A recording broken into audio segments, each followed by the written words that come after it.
Chapter 15. Pong knelt beside the other monks outside Father Cham's living quarters.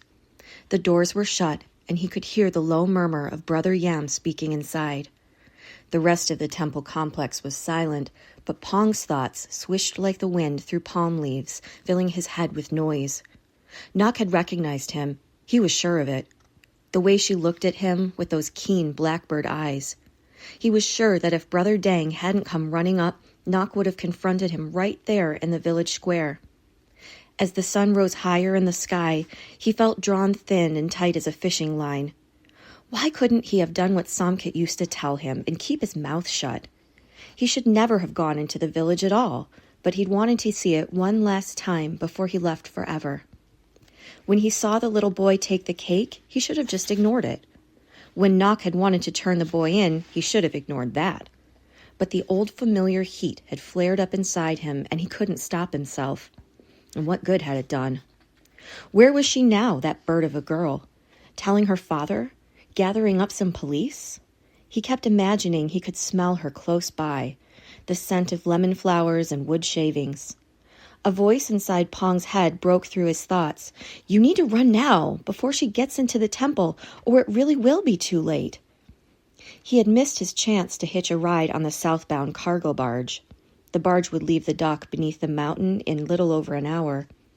It would take Pong more than twice that long to get down the twisting mountain track, but he couldn't leave before learning how Father Cham was. The door to the room opened, and Brother Yam came outside.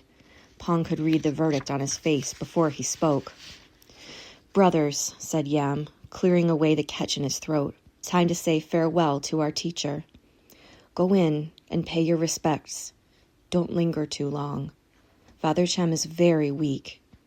Brother Dang, come on, you first. As Dang went into the room, Mr. Vaboon, who had come to take care of the cleaning, approached Brother Yam.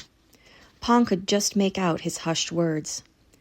Commissioner Sivapan and his family are here, he said to Yam, to pay their respects. Yam sighed and rubbed the space between his eyebrows. Can you tell them there isn't time, or stall them somehow? I don't think that all the monks will even get to say goodbye before Father Cham leaves us. The monks continued to file into the room, one after another and another. Mr. Vaboon choked up and nodded. Yes, I will. But the commissioner also says he has something important to talk to you about. After, said Yam firmly. Tell him that as soon as we're done here, I'll come out and speak with him. Pong? Pong's body jerked. Yes, he managed to get out. Little brother, are you all right? You look like you're going to be sick. Yam bent down close to him. You know that Father Cham is merely leaving this life behind and going on to the next. You shouldn't be so sad. He added more gently, but I understand how you must feel. You two had a special bond. If it's too much for you to go in right now, you don't have to do it. Pong looked in the direction of his living quarters at the back of the temple, near the forest edge. He could pretend to go to his room, then run away before Yam or anyone else knew what was going on. This was his one chance to escape. It was also his one chance to say goodbye. I want to go in. Yam nodded. All right, it's your turn now, then. Pong rose and walked into the room. The door closed behind him, shutting out the daylight. Father Cham lay in the center of the room on a mat. Candles flickered on the small altar, and the woody smell of incense floated in the air.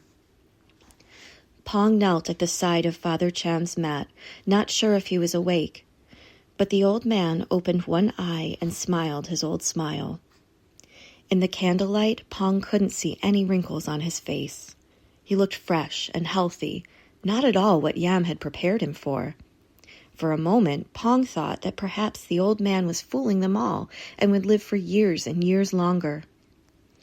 Father Cham crooked a finger at him, and Pong moved closer. The old monk raised his hand and cupped it over Pong's left wrist, on top of the bracelets. You have been here a long time, Pong, said Father Cham, his voice smooth and steady. I've kept you close during that time. Too close, maybe. You've taught me so much, whispered Pong. I taught you some, but you have taught yourself even more. You're a good boy, a kind boy. Your heart is right. Pong wanted to stuff his fingers in his ears so he couldn't hear. He wasn't good. He was a liar and a thief and a runaway. Plus, he'd lashed out at the one man who'd cared for him. Pong was so ashamed that he had to fight off tears. But he did fight them. He wanted his teacher to feel at peace when he left the world. "I'll use your teachings and carry on as you would," he whispered. "We'll keep your good work going in the temple after you're gone." Father Cham grimaced. For some reason, Pong's words were having the opposite effect. "I think I made a mistake," whispered the old man. "I kept you hidden to protect you, but now I wonder if that was the right thing to do." He coughed, and it took him a long time to get his breath again. He pointed to a low table along the wall. "The small box there. Bring it to me." Pong looked behind him at the door, ready for it to burst open at any moment with the Sivapan girl behind it. His skin prickled with urgency, but he couldn't leave Father Cham, not now. Pong picked up the little wooden box and brought it to the monk's bedside. Inside, there was one length of braided cord, red and gold, just like the one Father Cham had given to the baby girl at the school. "You have a gift," said Father Cham softly. "You notice things that other people miss. I've always wondered if that's because you were looking for something." "Looking for something?" repeated Pong. But Father Cham went on without explaining. "I think I finally understand what it is. And now that I know, I realized you can't stay here any longer. Come closer, Pong. I have one final blessing for you."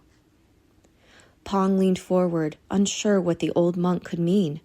The candlelight flickered in Father Cham's eyes.